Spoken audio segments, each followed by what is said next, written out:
మన విజయవాడలో నవంబర్ 20 తేదీన ఎవిస్ వాస్క్యులర్ సెంటర్ గొప్ప ప్రారంభం.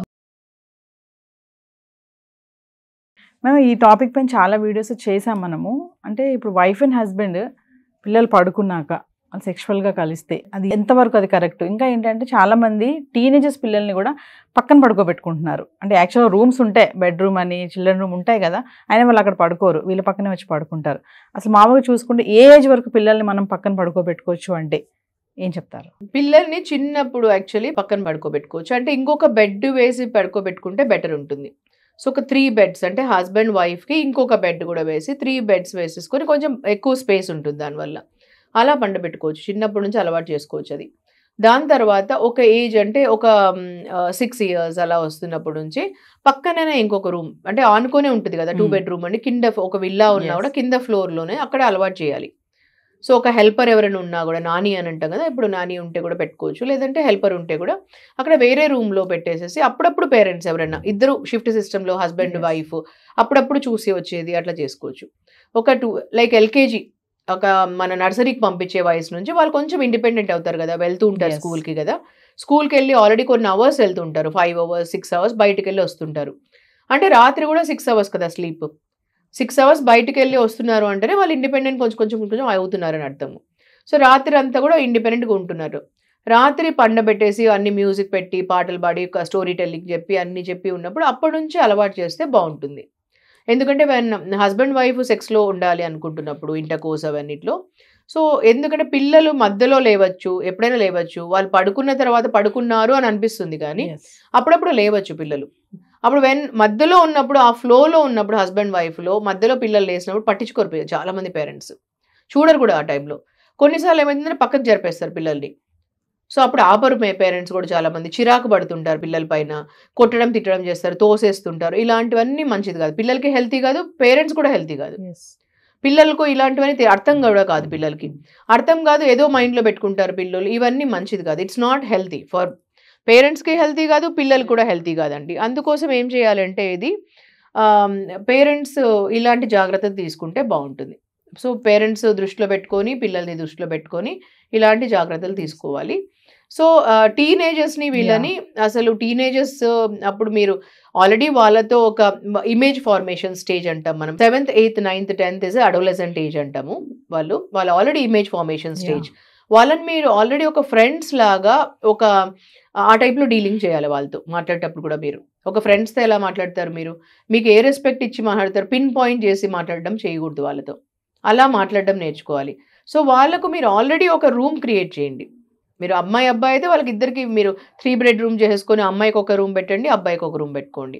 కానీ మీరు ఎక్కువ స్పెండ్ చేయండి వాళ్ళతో టైం, ఎక్కువగా మాట్లాడడం అలా చేసి. ఓన్లీ రాత్రి మాత్రం గ్యాడ్జెట్స్ ఇవ్వకుండా, నైట్ టైం 10-11 అయినా కూడా ఆ టైం బెడ్లోకి వెళ్తున్నప్పుడు గ్యాడ్జెట్స్ తీసుకోండి, బయట అందరూ కలిసి పెట్టండి మీరు కూడా.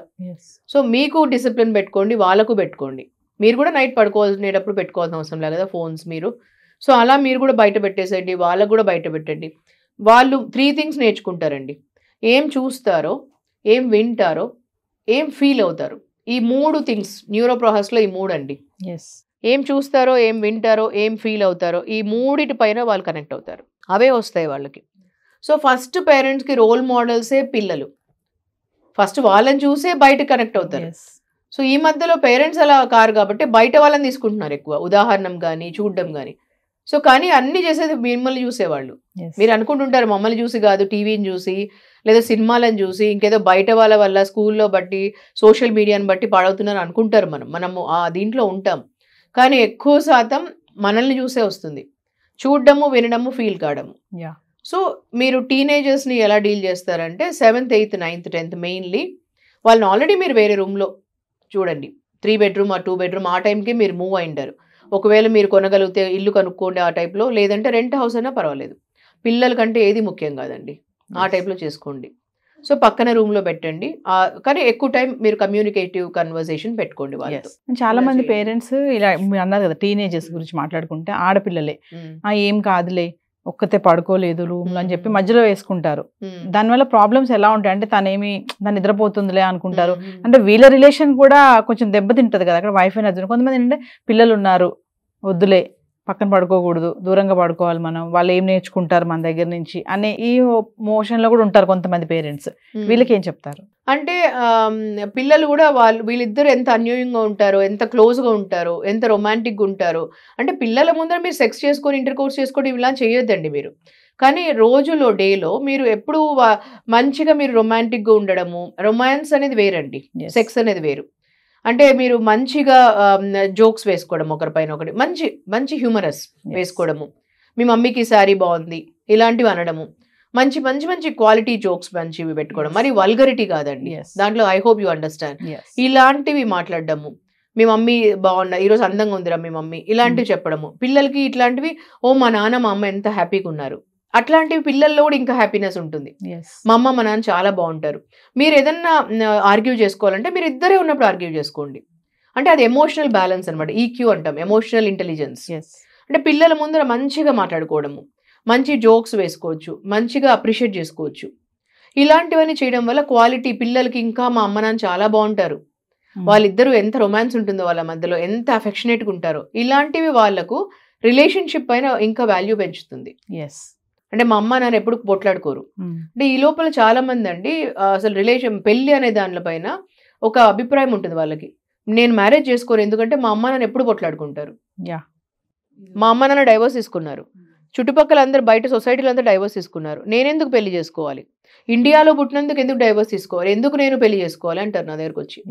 చాలా మంది ప్రీ మ్యారిటల్ కౌన్సిలింగ్ మేము ఇచ్చేటప్పుడు ఫస్ట్ వాళ్ళ దగ్గర ఒపీనియన్, మేడం నేను because I'm born in India, why should I get married, నేను ఇలాగే ఉందాం అనుకుంటున్నాను, మ్యారేజ్ చేసుకోకుండా నేను లివ్ ఇన్ రిలేషన్షిప్ లో ఉందాం అనుకుంటున్నాను అంటారు.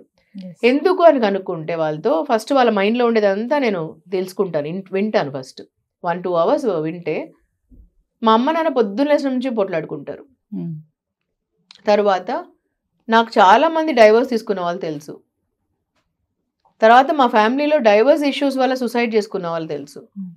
అంటే మ్యారేజ్ గురించి వాళ్ళకి అన్ని నెగిటివ్ చెప్తారు, ఇందువల్ల నాకు వద్దు అని. అప్పుడు నేను చెప్తాను, అంటే నీకు ఎంతమంది తెలుసు, ఒక 100 మంది తెలుసా ఇలాంటి వాళ్ళు, 1000 మంది తెలుసా అని. అప్పుడు మన ఇండియాలో జనాభా ఎంతమంది, వరల్డ్లో జనాభా ఎంతమంది, అంటే ఇంతమందిలో హ్యాపీనెస్ ఉంటుంది కదా, మిగతా అందరినీ వీళ్ళందరినీ డిలీట్ చేసేసే నువ్వు, వీళ్ళందరినీ మైనస్ చేస్తే ఇంతమంది ఉన్నారు కదా. అంటే దేవుడు కనిపెట్టిన అన్ని రిలేషన్షిప్ లో అద్భుతమైన relation husband and wife. World లో కమర్షియల్ చేసేసారు దీన్ని. నాలెడ్జ్ లేక కొంతమంది, నెగటివ్ ఒపీనియన్తో కొంతమంది, ఇల్ ట్రీట్ చేయడం వల్ల అసలు ఇమ్మెచ్యూరిటీతో, ఫూలిష్నెస్తో, స్టూపిడిటీతో, ఇంకా చాలా ఎడ్యుకేషన్ లేక ఇవన్నిటితో రైట్ పీపుల్ దగ్గర రాకుండా, ప్రొఫెషనల్స్ దగ్గర మీట్ కాకుండా ఒక గుంపులో కూర్చొని 4 మందితో కూర్చొని మాట్లాడడము. ఇప్పుడు మనము పంటి నొప్పి వస్తే డెంటిస్ట్ దగ్గరికే వెళ్ళాలి, పక్కింటి వాళ్ళతో మాట్లాడకూడదు పంటి నొప్పి వస్తుంది అనేసి. కార్డియాలజిస్ట్ మనకు హార్ట్ పెయిన్ వస్తే కార్డియాలజిస్ట్ చూసి మనం బెస్ట్ డాక్టర్ దగ్గరికి వెళ్తాం, ఎందుకు, హార్ట్ ఒకటే ఉంది మన దగ్గర అనేసి. ఖచ్చితంగా మంచి బెస్ట్ డాక్టర్ ఎవరు సిటీలో అని ఎత్తికి అడిగి 10 మందిని రెఫర్ తీసుకొని వెళ్తాము. ఇప్పుడు హార్ట్ రిప్లేస్మెంట్ ఉన్నా కూడా ఎందుకు, దానికోసం. సేమ్ మన లైఫ్ కూడా ఒకటే కదా మనకు ఉండేది, లైఫ్ సమస్యలు కూడా బెస్ట్ వాళ్ళ దగ్గరికి వెళ్ళాలి. అప్పుడు వాళ్ళతోనే డిస్కస్ చేసినప్పుడు మనకు కరెక్ట్ గైడెన్స్ వస్తుంది. అది మాత్రం వాళ్ళతో, అది మాత్రం కూర్చొని గుప్పట్లు మనం అందరూ గుసగుసలు ఆడుకుంటూ గాసిపింగ్ వాళ్ళ దగ్గర కూర్చొని మాట్లాడుతుంటే సమస్యలు అట్లనే ప్రాబ్లమ్స్ ఉంటాయి. సో రైట్ పీపుల్ రైట్ టైంలో రైట్ వేలో అప్రోచ్ అయితే మనకు రైట్ సజెషన్స్ వస్తాయి. ఇలా చేసుకోవాలి. మ్యారేజ్ కూడా అంతే. సో అందుకోసం మన మ్యారేజ్ అనేది ఒక అద్భుతమైన రిలేషన్. దాంట్లో రైట్ పర్సన్ మనకు సూటబుల్ వాళ్ళను, మెన్ అయినా ఉమెన్ అయినా వాళ్ళే కరెక్ట్ దీంతో మనం ఎన్నుకొని చేసుకోవాలి. Thank you. Thank you so much అండి.